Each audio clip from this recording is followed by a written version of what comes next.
ગઈકાલે ગાંધીનગરમાં એક મહિલા પોલીસ કર્મચારીનો નિર્વસ્ત્ર હાલતમાં મૃતદેહ મળી આવ્યો હતો અને તેના કારણે પોલીસ દોડતી થઈ હતી.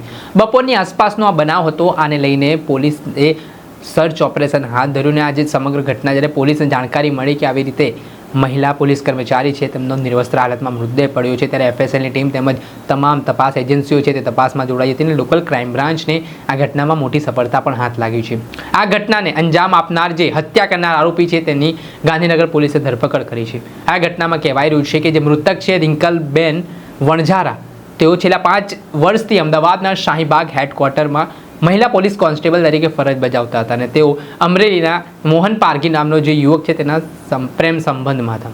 મોહન પારઘી પોતે પરિણીત વ્યક્તિ હોવાની વિગતો સામે આવી છે.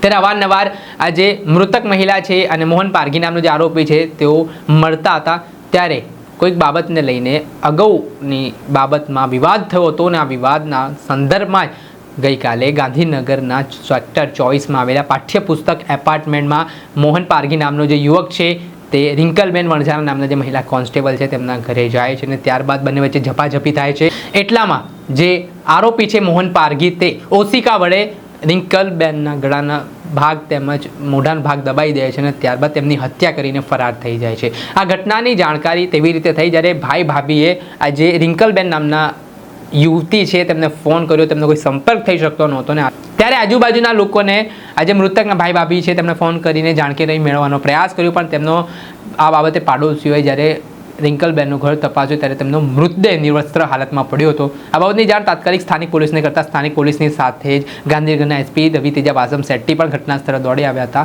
અને આ મામલે જે અજાણ્યો શખ્સ હતો તેની સામે હત્યા અંગેનો પોલીસે ગુનો નોંધ્યો હતો. હ્યુમન ઇન્ટેલિજન્સ અને ટેકનિકલ એનાલિસિસના આધારે ગાંધીનગર પોલીસે એ દિશામાં તપાસ હાથ ધરી ત્યારે એક સીસીટીવી મળી આવ્યો. જે સીસીટીવીમાં મોહન પારઘી નામનો જે આ દ્રશ્યમાં જોવાઈ રહેલો આરોપી છે તે રિંકલબેનના ઘરે જતો હોય તે પ્રકારના દ્રશ્ય સામે આવ્યા અને તેના ઉપર જે શંકા છે તે દ્રઢ બનીને લોકલ ક્રાઇમ બ્રાન્ચે આ હત્યાનો ભેદ ઉકેલી નાખ્યો. જેમાં કાલે 21 પોલીસ સ્ટેશનમાં રિંકલબેન વણઝારા પોલીસ કર્મચારીની મર્ડર કરવામાં આવેલ છે.